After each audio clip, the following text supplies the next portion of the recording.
नमस्ते, मेरा नाम है शिवम और आप देखना शुरू कर चुके हैं उत्सव ऑनलाइन। हम बात कर रहे हैं उत्सव मेडिकोस इंटर्न सीरीज की और आज हम बात करेंगे एएनएम की। ठीक है, हम बात करने जा रहे हैं एएनएम। ठीक है, हम बात करेंगे एएनएम। ठीक है, सबसे पहली चीज़ हम बात करेंगे एएनएम की, तो इसके फुल फॉर्म, आखिर इसका फुल फॉर्म क्या होता है। ठीक है, इसका पूरा नाम क्या होता है।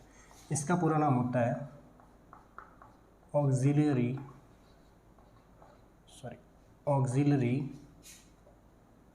Nurse mid wifery.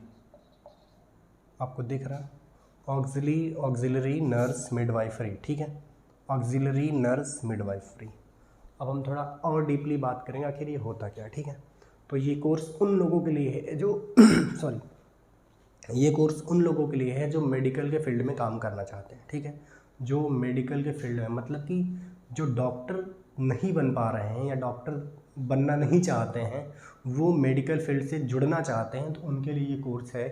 तो ये सबसे पहली चीज़ हम बात करेंगे इसके इंट्रोडक्शन की। ये कोर्स तो आप समझ गए होंगे कि मेडिकल से ऑक्सिलरी नर्स मिडवाइफरी, तो आप इसके नाम से समझ गए होंगे कि जैसे ऑक्सिलरी मतलब प्राथमिकी। ठीक है, जो ऑक्सिलरी नर्स मिडवाइफरी। ठीक है, तो नर्सिंग से रिलेटेड ये कोर्स है। मिडवाइफरी का मतलब होता है, इसको आप हिंदी में कह सकते हैं जो दाई, आपकी जो गांव की भाषा है उसमें कहते हैं दाई। ठीक है, दाई आपने देखा होगा, ये शब्द सुना होगा कि गांव में हमारे यहाँ चाहे वैक्सीनेशन का प्रोग्राम हो या कुछ भी हो, ठीक है, उसमें क्या होता है, जो हमारे यहाँ CHC होते हैं, कम्युनिटी हेल्थ सेंटर, वहाँ से रिलेट करते हैं। ठीक है, तो ये कोर्स क्या होता है इसके बारे में हम बात करेंगे। ठीक है, तो एक एक चीज़ इसके बारे में अच्छे से हम जानकारी लेंगे। ठीक है, पहली चीज़ हम बात करेंगे इसके इंट्रोडक्शन की।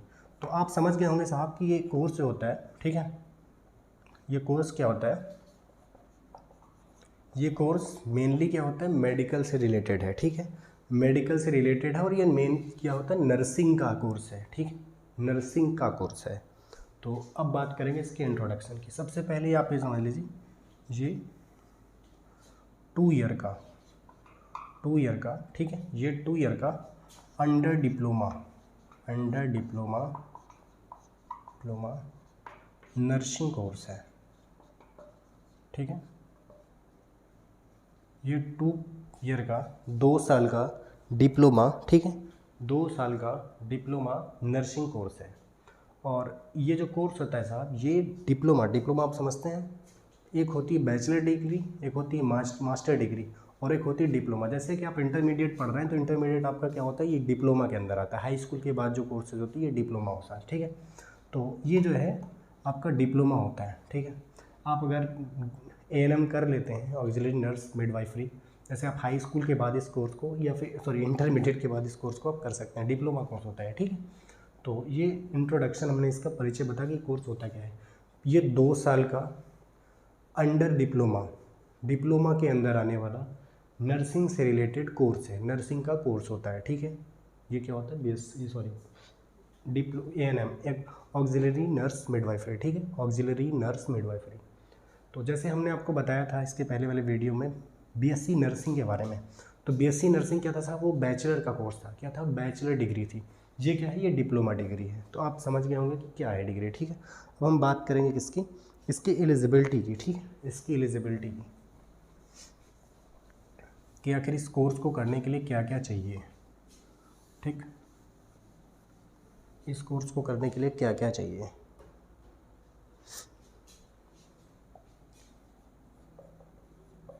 एलिजिबिलिटी, ठीक, योग्यता, एलिजिबिलिटी। पहली चीज़ तो आपका इंडियन, भारतीय होना जरूरी, जो कैंडिडेट होना चाहिए वो भारतीय होना चाहिए। उसकी जो मिनिमम एज होनी चाहिए वो 17 ईयर होनी चाहिए। ठीक है, मिनिमम एज 17 ईयर होनी चाहिए। इसके अलावा PCB और PCM, फिजिक्स केमिस्ट्री बायोलॉजी या फिजिक्स केमिस्ट्री मैथ में। ठीक है, फिजिक्स केमिस्ट्री बायोलॉजी स्ट्रीम में या PG physics chemistry math stream में। जहाँ इंग्लिश कंपलसरी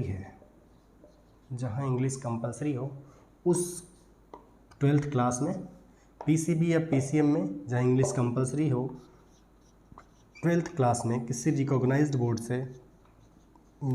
से मिनिमम 45% या 45 प्लस रिजल्ट होना चाहिए, वही इस कोर्स के लिए एलिजिबल है। ठीक है, पहली चीज़ वो जो कैंडिडेट है, वो जो आदमी जो व्यक्ति करना चाहता है वो भारतीय होना चाहिए। ठीक है, उसकी जो मिनिमम आयु होनी चाहिए वो 17 साल होनी चाहिए और मैक्सिमम 35 ईयर। ठीक है, मिनिमम 17 साल होनी चाहिए और मैक्सिमम 35 ईयर होनी चाहिए। ठीक है, इसके अलावा फिजिक्स, केमिस्ट्री, बायोलॉजी, भौतिकी, रसायन या जीव या भौतिकी, रसायन और मैथ, इससे अंग्रेजी के साथ कक्षा 12वीं में किसी रिकॉग्नाइज्ड, ठीक है, किसी रिकॉग्नाइज्ड बोर्ड से कक्षा 12वीं में 45% पास किया। रिकॉग्नाइज्ड बोर्ड का मतलब जो यूपी बोर्ड है या जितने भी स्टेट के बोर्ड हैं या सेंट्रल बोर्ड है, ठीक है, वहाँ से। ठीक है, इसके अलावा क्या होता है, इसका एडमिशन प्रोसेस क्या होता है ये भी जान लीजिए। इसका एडमिशन प्रोसेस क्या होता है, इसके एडमिशन का प्रोसेस क्या होता है। इसके एडमिशन का जो प्रोसेस होता है, सबसे पहली चीज़ क्या होता है, एंट्रेंस एग्ज़ाम। इसका जो एंट्रेंस होता है, ठीक है, एंट्रेंस के थ्रू या फिर मेरिट बेस, या फिर मेरिट बेस, ठीक, या फिर इंटरव्यू, इंटरव्यू के थ्रू भी इसका होता है एग्ज़ाम, इंटर एडमिशन। ठीक है, तो इसका जो इंटर एडमिशन का प्रोसेस है वो है, या तो आप एंट्रेंस एग्ज़ाम दीजिए, ठीक है, जो गवर्नमेंट सेक्टर के एग्ज़ाम होते हैं, जैसे एम्स का है, जिपमर का है, ठीक है, तो ये जो एग्ज़ाम कराते हैं डिप्लोमा के कोर्स के लिए, उसका एग्ज़ाम दीजिए, जितने भी गवर्नमेंट के एग्ज़ाम होते हैं, या फिर आप जो प्राइवेट या फिर प्राइवेट सेक्टर में क्या होता है, मेरिट बेस, आपके कक्षा 10वीं और 12वीं के रिजल्ट के आधार पर आपका यहाँ पर एडमिशन ले लिया जाता है, तो वह आप उसमें भी जो है कर सकते हैं। या फिर आप इंटरव्यू दीजिए, इंटरव्यू मतलब आपका साक्षात्कार होगा, वो आपसे आमने सामने बैठ के सवाल जवाब करेंगे, वो आप इंटरव्यू दीजिए। ठीक है, इन तीनों में आप कुछ भी कर सकते हैं, वो अलग अलग कॉलेज के अलग अलग अपने रूल हैं। ठीक है, ये आपका एडमिशन प्रोसेस है।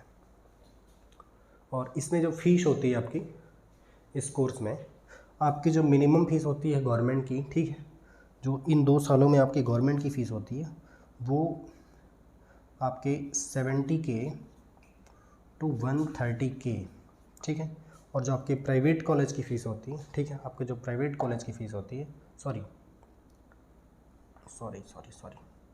70K 45K to 70K private government sector की, और प्राइवेट सेक्टर की 70K टू 130K। ठीक है, 70 से 1.5 लाख रुपए आपके डिप्लोमा कोर्स में लगता है। ठीक है, जो गवर्नमेंट सेक्टर में आप करते हो, जो गवर्नमेंट सेक्टर में आप करते हो वहाँ 45 से 70 हज़ार रुपये लगते हैं।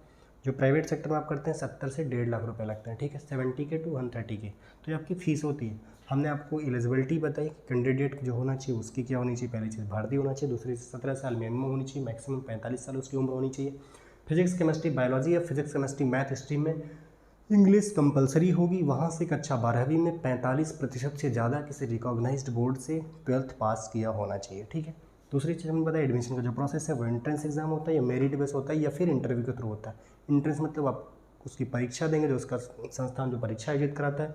मेरिट बेस मतलब आप हाई स्कूल और इंटरमीडिएट के रिजल्ट के आधार पर आपको एडमिशन मिलता है। और तीसरी चीज़ क्या है, इंटरव्यू, मतलब आपका साक्षात्कार होगा, आपके आमने सामने बैठ के आपसे सवाल पूछेंगे, उसके जवाब बिना पे आपके वहाँ पे एडमिशन मिलेगा। ठीक है, तो ये हो गई एडमिशन प्रोसेस। ठीक है, अब हम थोड़ा बात करते हैं कि आखिर आपको यहाँ पे क्या, आपका करियर स्कोप क्या है, या मतलब आपको यहाँ पे जॉब वगैरह क्या है आपके लिए। ठीक है, आपके लिए जॉब क्या है।